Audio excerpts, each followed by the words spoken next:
Cell cycle and CDK summary. तो इसमें cell cycle cyclins को देखेंगे और सीडीके की सेल साइकिल जो है उसके अंदर कौन कौन से साइक्लिन्स इन्वॉल्व होते हैं और कौन से सीडीके हैं। तो G1 फेज है, G1 फेज के अंदर कौन से की इवेंट्स देखने को मिलते हैं, सेल ग्रोथ करती है इसमें और सेल प्रिपरेशन करती है डीएनए रेप्लिकेशन के लिए, ठीक है।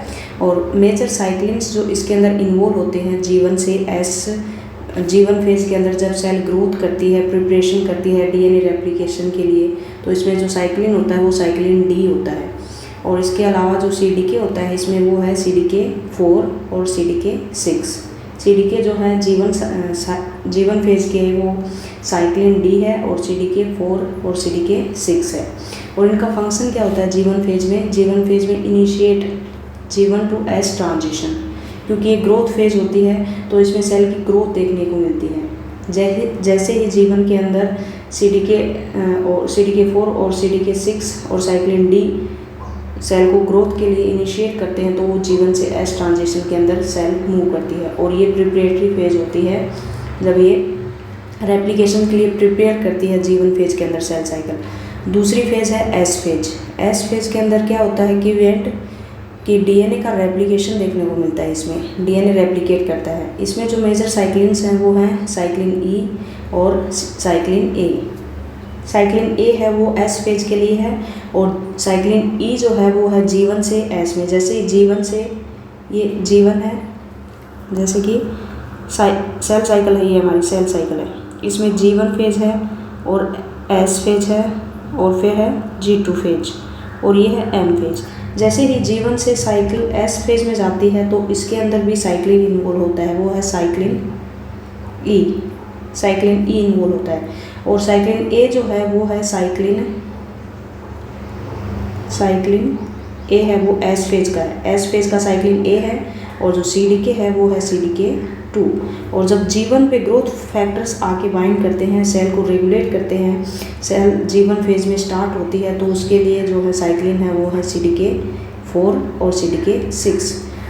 और इसका जो S फेज के अंदर क्या होता है, मेजर इवेंट ये देखने को मिलता है फंक्शन इसका initiate and regulate the DNA synthesis.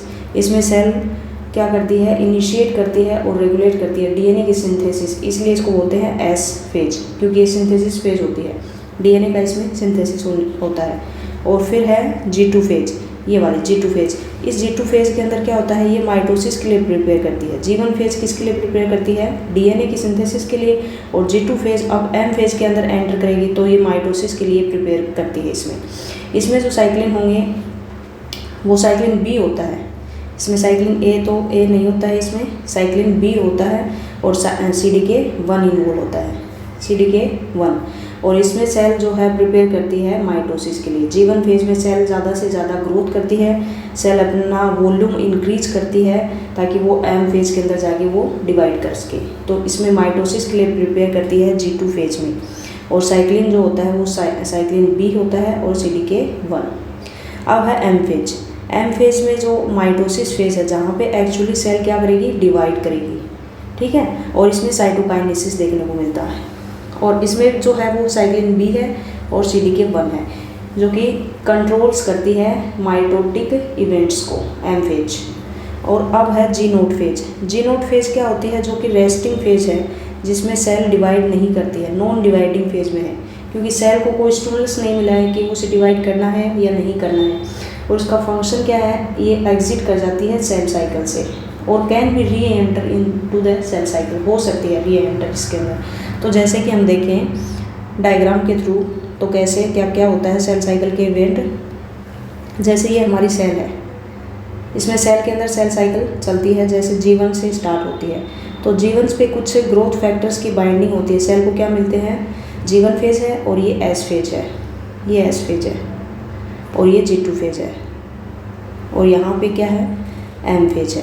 M phase जो कि माइटोटिक फेज है जिसमें माइटोसिस होता है। तो G1 पे कुछ फैक्टर होते हैं, जैसे कि सेल को सिग्नल मिलता है या स्टिमुलस मिलता है या फिर ग्रोथ फैक्टर की बाइंडिंग होती है। यहाँ पे ग्रोथ फैक्टर आके बाइंड करते हैं तो G1 फेज है वो स्टार्ट हो जाती है और G1 प्रिपेयर करने लगती है उसके लिए डीएनए की सिंथेसिस के लिए G1 प्रिपेयर करती है। तो यहाँ पे जो साइक्लिन इन्वॉल्व होते हैं वो CDK4 होता है, CDK4 और 6 होता है। और साइक्लिन कौन होता है? Cyclin D। CDK और साइक्लिन ये रेगुलेटर होते हैं सेल के, जो सेल को रेगुलेट करते हैं हर फेज में। और S फेज का जो होता है वो है साइक्लिन A। और जो साइक्लिन E है, जब G1 से S में जब सेल मूव करती है तब इन्वॉल्व होता है साइक्लिन E और CDK2। अब यहाँ से S फेज को हम बोलते हैं सिंथेसिस फेज, इसे हम बोलते हैं सिंथेसिस फेज, जिसमें DNA की सिंथेसिस होती है, DNA का डुप्लीकेशन देखने को मिलता है। अब S से फेज मूव करती है सेल साइकिल G2 फेज में। तो G2 फेज में सेल साइकिल, इसमें सेल का वॉल्यूम इंक्रीज होता है, और जब सेल का साइज इंक्रीज हो जाएगा तब ये G2 फेज से जाएगी M फेज में। और जहाँ पे M फेज में आके सबसे ज़्यादा मतलब सेल इसमें सबसे कम टाइम में M फेज में रहती है, और यहाँ पे सेल एक्चुअली डिवाइड करती है। डिवीज़न फेज इसे बोलते हैं, क्योंकि यहाँ पे डिवीज़न होता है सेल का, और ये जो मदर सेल है वो 2 डॉटर सेल्स में डिवाइड हो जाती है। और जो G1 फेज होती है हमारी, G1 फेज में सेल का जो टाइमिंग है वो बहुत ज़्यादा होता है, और उसके बाद S फेज का, और फिर G2 फेज का, और फिर M फेज का। तो आज जो हमने देखा था वो है सेल साइकिल के साइक्लिन्स और CDK।